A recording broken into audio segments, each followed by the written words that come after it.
Gentlemen of the jury, you are the judges of the evidence to be laid before you. Be just and fear not, for the true administration of justice is the foundation of good government.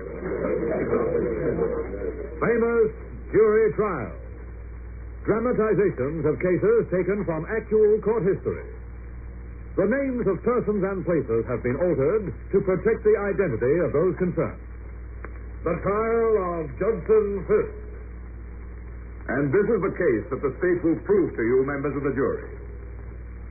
On the 5th of May of this year, the defendant, Judson Fisk, fired 3 shots from a .22 revolver into the body of his wife, Judith Fisk. The bullets taking effect in her heart and killing her instantly. This deed, we will show, was willful, premeditated murder, motivated by the defendant's unreasonable jealousy of his wife and committed by Judson Fisk when he was in full possession of all of his faculties. That he planned the crime and carried it out in the full knowledge of what he was doing. We will prove murder to you. Murder in the first degree.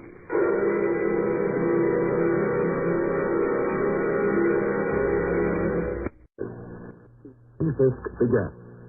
The district attorney, after his opening address, called his first witness, Evelyn White. Mrs. White, what relation are you to the deceased, Judith Fisk? She was my sister, my younger sister. Was the relationship between you and your sister a close one? Yes, very close. Judith always came to me for advice, or for comfort when she was in trouble, ever since she was a little girl. She lived with you and your husband before her marriage to the defendant?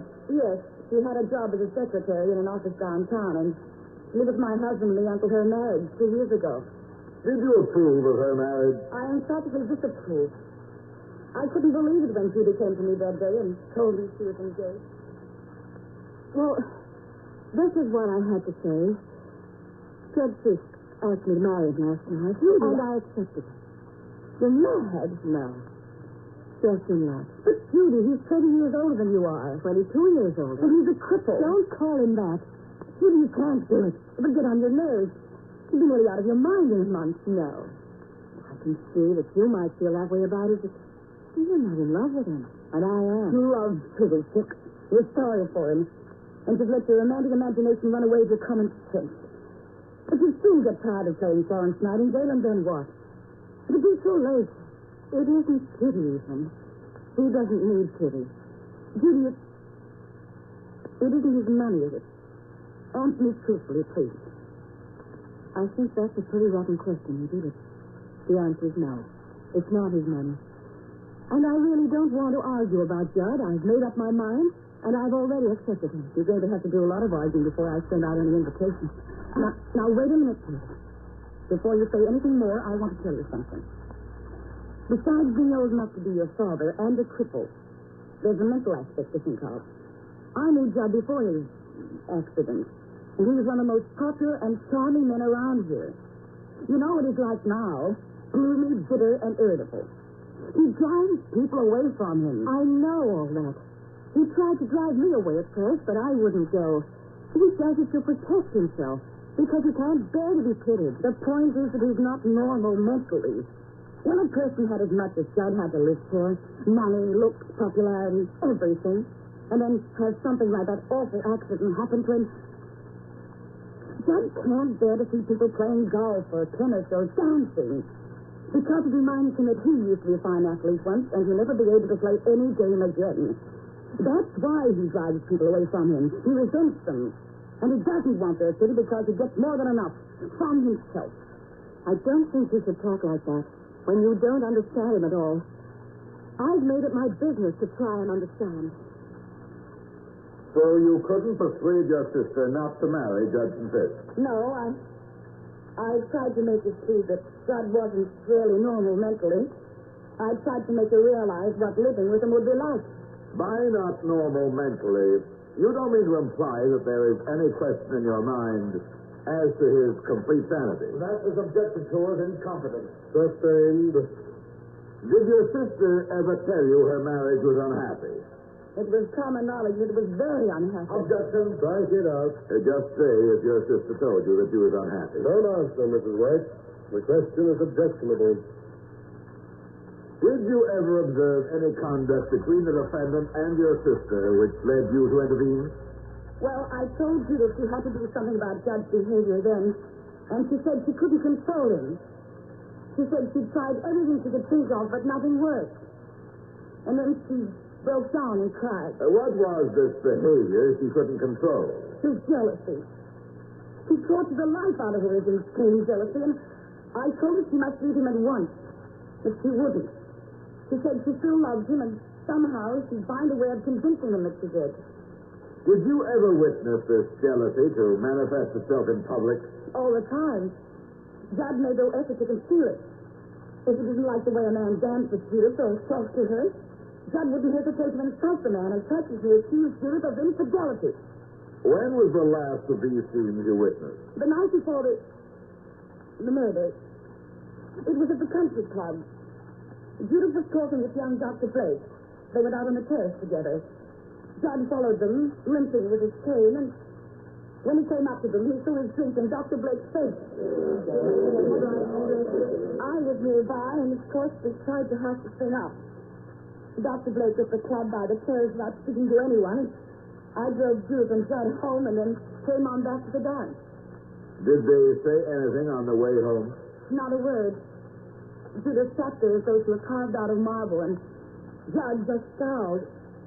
I got Judith aside and asked if she wanted to spend the night with us, but she said no, it would be better if she were with Judd in the mood he was in. And it was the next morning that she was shot? Yes, the next morning. Thank you, Mrs. White. Your witness. Mrs. White, your sister was Judge Fisk's second wife, wasn't she? Yes, his first wife was killed in the auto accident that injured Judd so badly.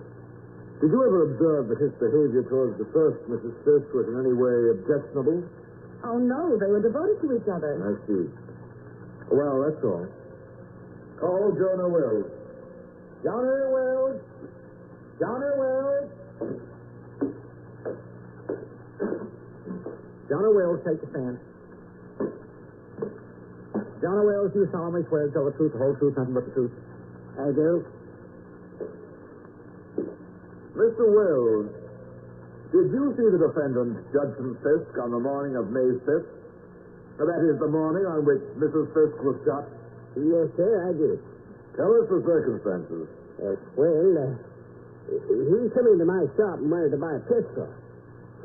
What kind of a pistol, said I? Any kind, so long as it shoots, said he. Well, all my pistols are guaranteed to shoot once, I said.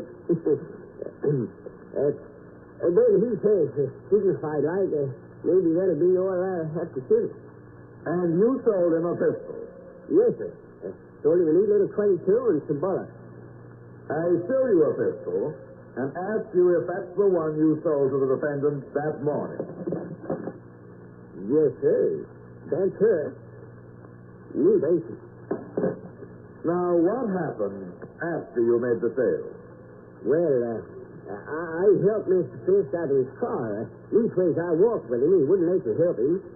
He got in and told the chauffeur to drive him home, and off they went. Have you any idea what time this was? Just going on 10:30, sir. Maybe. That's all. Cross it ground. No question. Oh, wait a minute. I have got one question. Did Mr. Fisk's manner seem to you quite normal that morning? Well, sir, it seemed like he was thinking of something else. Empty-minded like he was. Like a man of a daze? Yes, sir. Perhaps even like a man walking in his sleep. Abject. That is leading the witness. Sustained. But he did seem dazed and absent-minded. Yes, sir. And as you say, like a man walking in his sleep. Abject. Those words were put in the witness's mouth by the defense attorney. Yes, strike the last part. That's all, Mr. Wills. Call William Gage. William Gage? William Gage? William Gage? William Gage, what is your profession? A police officer. Did you see the defendant on the morning of May 5th? Yes, sir. I went out to his place in answer to a phone call. What did that call say? Said Mrs. Fisk was dead. Who made the call? Mr. Fisk. He said, I just got my wife. She's dead. So I went on out. What did you find when you got there?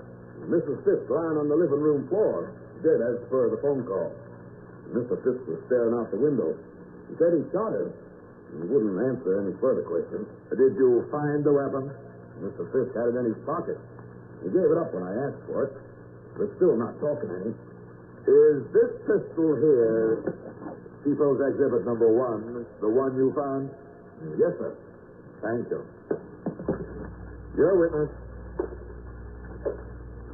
Officer, how would you describe Mr. Fisk's mental condition when you saw him that morning?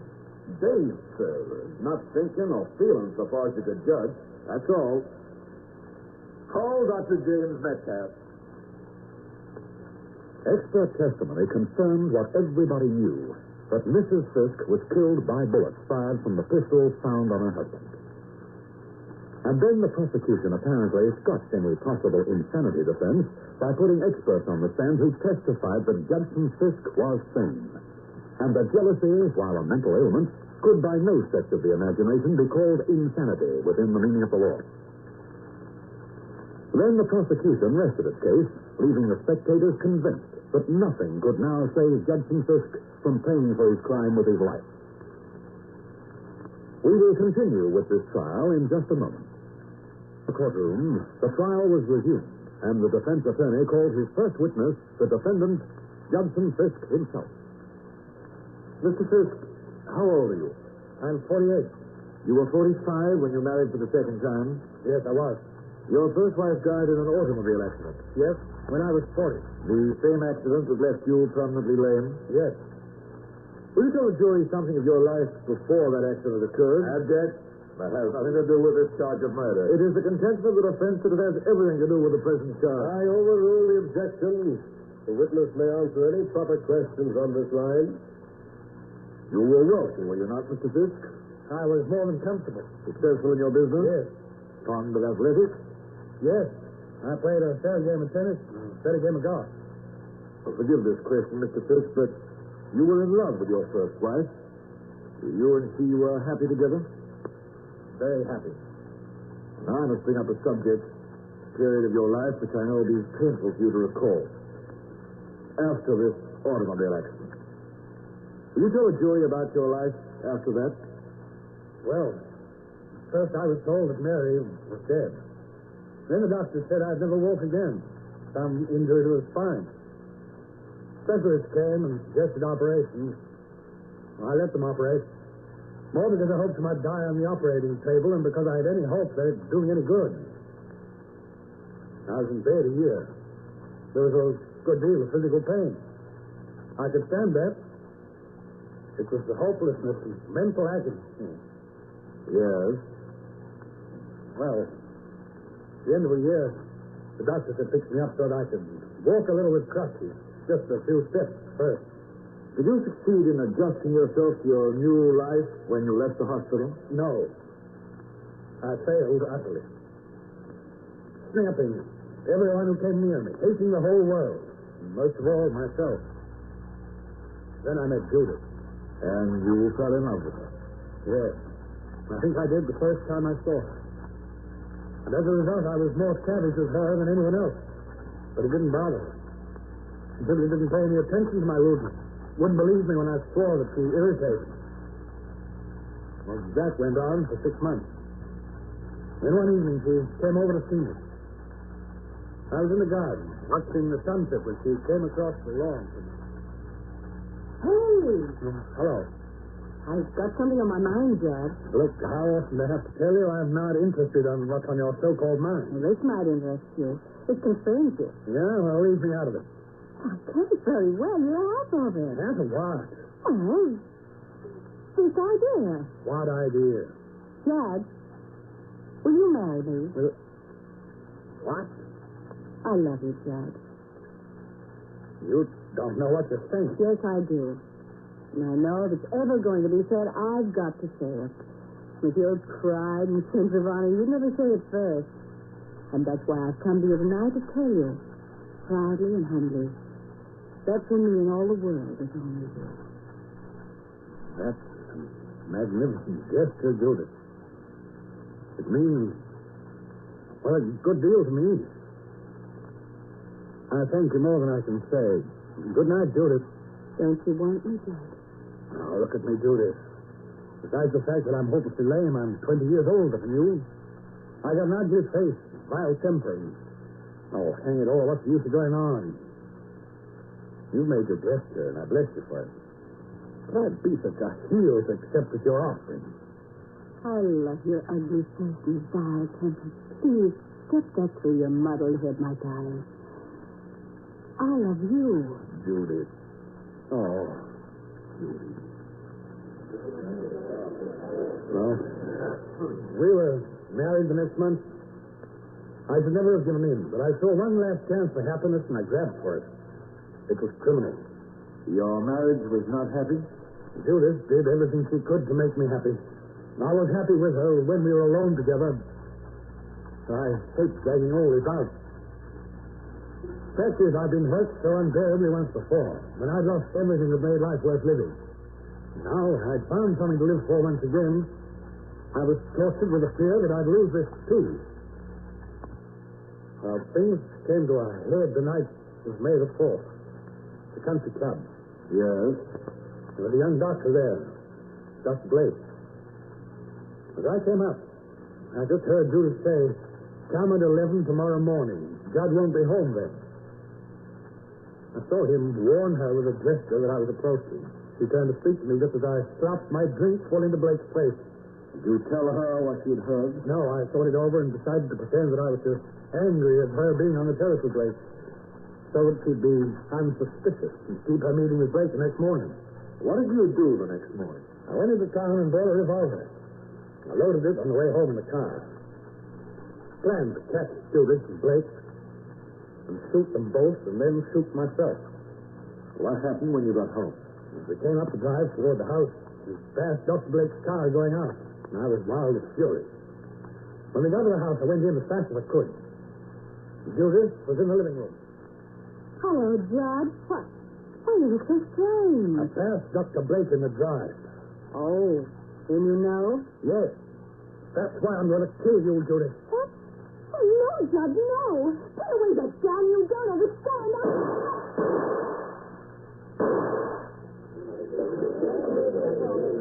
She was killed instantly? Yes. Her maid came running in then. She told me she'd been present when the doctor examined my wife. Judith was going to have a baby. She didn't want to tell me until she was sure, because it was what I wanted more than anything else in the world. She didn't want disappointment. I don't remember what I did after that. I guess I called the police.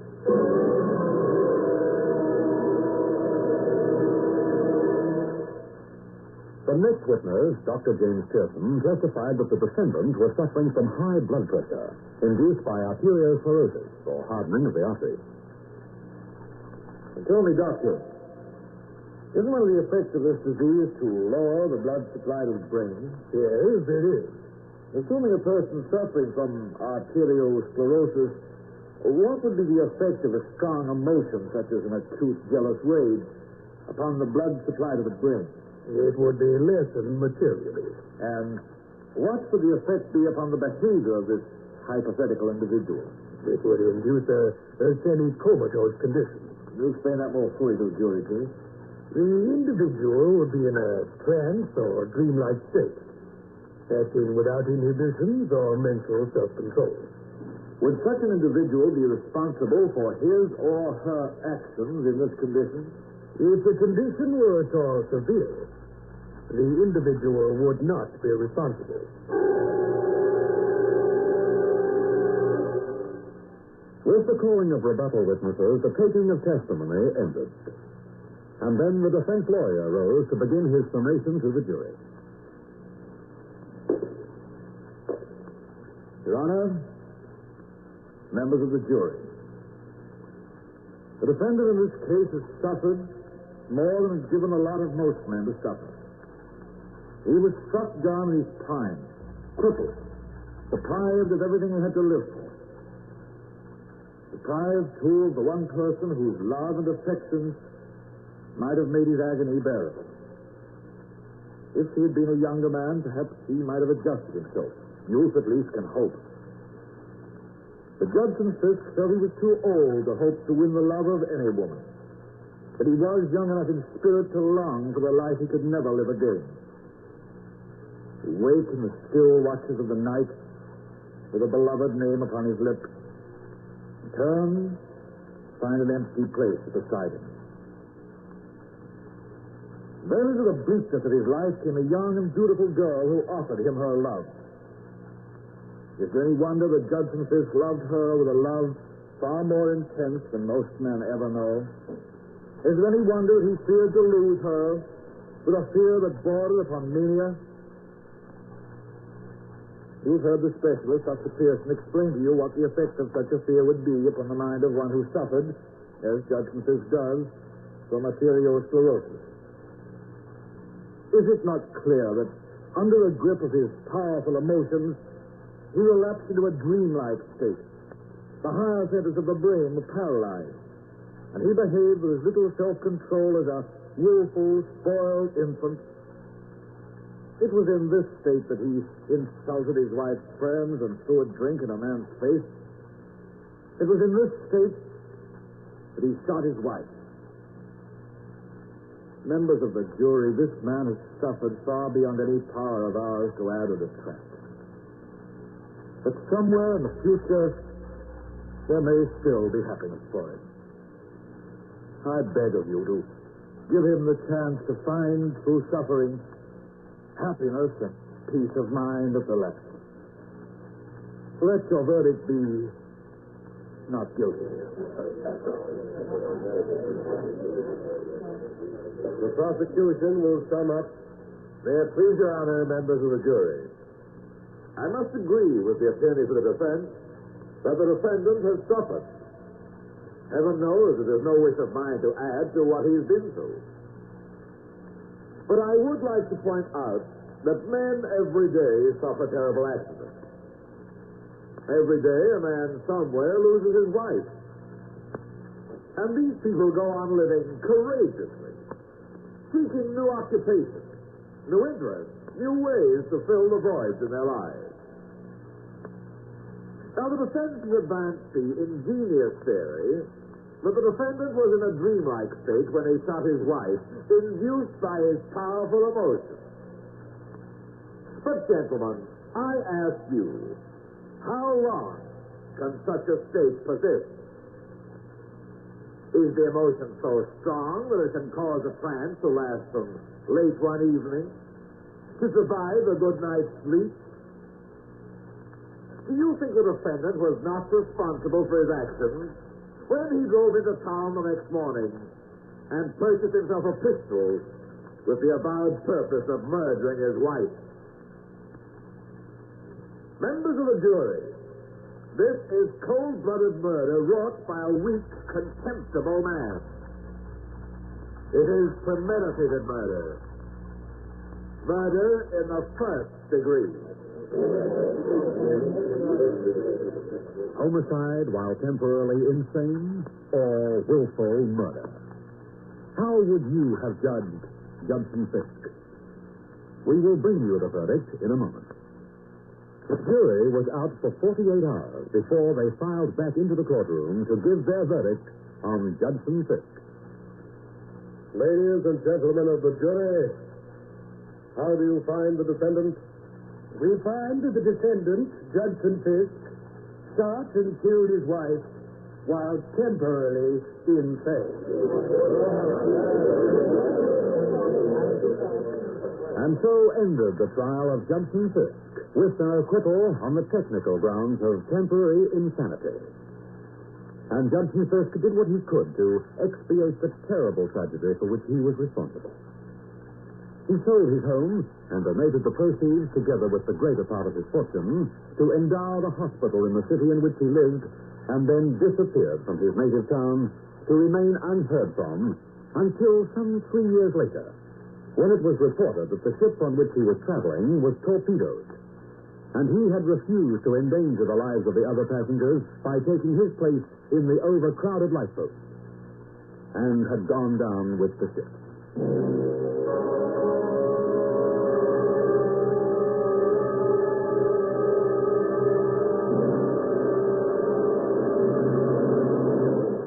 Famous jury trial. The drama of the court. Drawn from actual courtroom cases. This is a Grace Gibson radio production, directed by Lawrence H. Cecil.